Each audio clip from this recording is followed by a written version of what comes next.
Hi అండి, welcome back to our channel Madras creative world. ఈరోజు వీడియోలో లెఫ్ట్ ఓవర్ రైస్తో మనం కర్డ్ రైస్ ఎలా చేసుకోవచ్చో చూపిస్తానండి. ఇది నేను వారంలో ఒక రోజైనా తప్పకుండా చేస్తాను. కొద్దిగా రైస్ ఎక్కువ పెట్టైనా చేస్తానండి. ఎందుకంటే ఇది తీసుకోవడం వల్ల ఎక్కువగా ప్రోబయోటిన్ ఉంటుంది, అలాగే కాల్షియం ఎక్కువగా ఉంటుందన్నమాట. సో ఇది తీసుకోవడం చాలా ఇంపార్టెంట్. పిల్లలకి చేసినప్పుడు ఒకలాగా, పెద్దవాళ్ళకైతే ఒకలాగా చేసుకోవచ్చండి. నేను 2 మెథడ్స్ చూపిస్తాను. ఇక్కడ తాలింపు వేసింది అయితే మా పిల్లల కోసం చేసిందండి.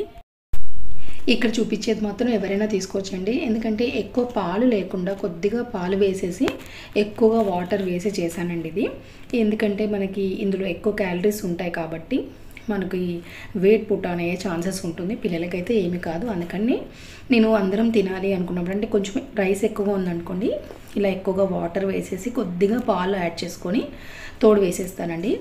కొంచెం తియ్యటి పెరుగు వేస్తే తియ్యగా తోడుకుంటుంది. సో ఇది మార్నింగ్కి చాలా టైట్ అయిపోతుంది. మనకు తగినంత వాటర్ని యాడ్ చేసుకొని ఇలా తినేయచ్చండి.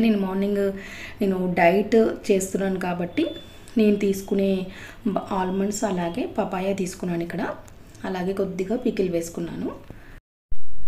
మార్నింగ్ లేస్తున్నప్పుడే చాలా అలసటగా ఉండి లేవడానికి చాలా నీరసంగా ఉంటుంది.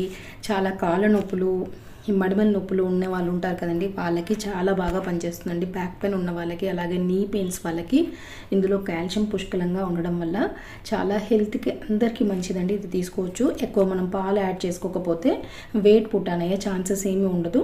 సో ఇలా ట్రై చేయండి. అలాగే పిల్లల కోసం సపరేట్గా చేసినప్పుడు మాత్రం ఎక్కువగా పాలు యాడ్ చేసుకొని నేను ఇలా తాలింపు వేసిస్తాను. ఎందుకంటే పొద్దున్నే వాళ్ళు అలా పెరుగన్నము విడిగా తినమంటే అసలు తినలేరు కదండి. సో ఇలా చేసిస్తే తప్పకుండా తింటారు. నేను ఎప్పుడు సాటర్డే ఆర్ సండే కానీ ఇలా చేసి పెడతాండి, వారంలో ఒకరోజు. మీరు ట్రై చేయండి తప్పకుండా.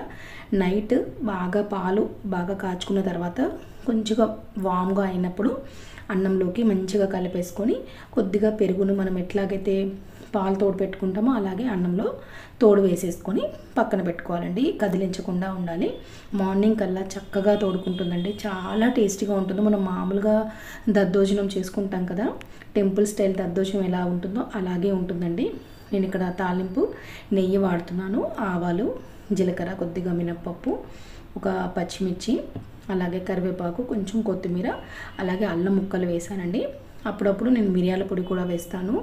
చక్కగా ఉంటుందండి టేస్ట్. ఇలా తాలింపు అన్నీ ఫ్రై అయిపోయిన తర్వాత నేను దాంట్లోనే వాటర్ని యాడ్ చేశానండి. అప్పుడు మనం పెరుగన్నంని ఇందులో వేసేసుకోవచ్చు. మరి ఇదేమీ టైట్గా అవ్వలేదు చూడండి. ఇందాక నేను బాక్స్లో చూపించాను కదండి, అది మాత్రం బాగా టైట్గా అయిపోయింది. ఎందుకంటే ఎక్కువ పాలు యాడ్ చేయలేదు, మొత్తం వాటరే కాబట్టి చాలా దగ్గరికి గట్టి కట్టినట్టుగా అయిపోయింది అనమాట. ఇది మాత్రం చాలా సాఫ్ట్గా ఉంది. ఎక్కువగా పాలు వేసాను, దగ్గర ఒక 1/2 లీటర్ కంటే ఎక్కువగా, దగ్గరికి ఒక 1/2 లీటర్ అన్ని పాలు వేసాను అనమాట. ఇందులో చూస్తే తెలుస్తుంది కదా మీకు, పాలు ఎక్కువగా వేయడం వల్ల అంత సాఫ్ట్గా ఉంటుంది. సో స్టవ్ ఆఫ్ చేసేసి ఆ హాట్ వాటర్, అంటే మరీ హాట్గా ఏమీ ఉండదు, కొంచెం గోరువెచ్చగా అయిపోతాయి అనమాట. ఎందుకంటే కరెక్ట్గా కలుస్తుంది ఈవెన్గా అని చెప్పేసి నేను తాలింపులోనే వాటర్ని వేసేసాను.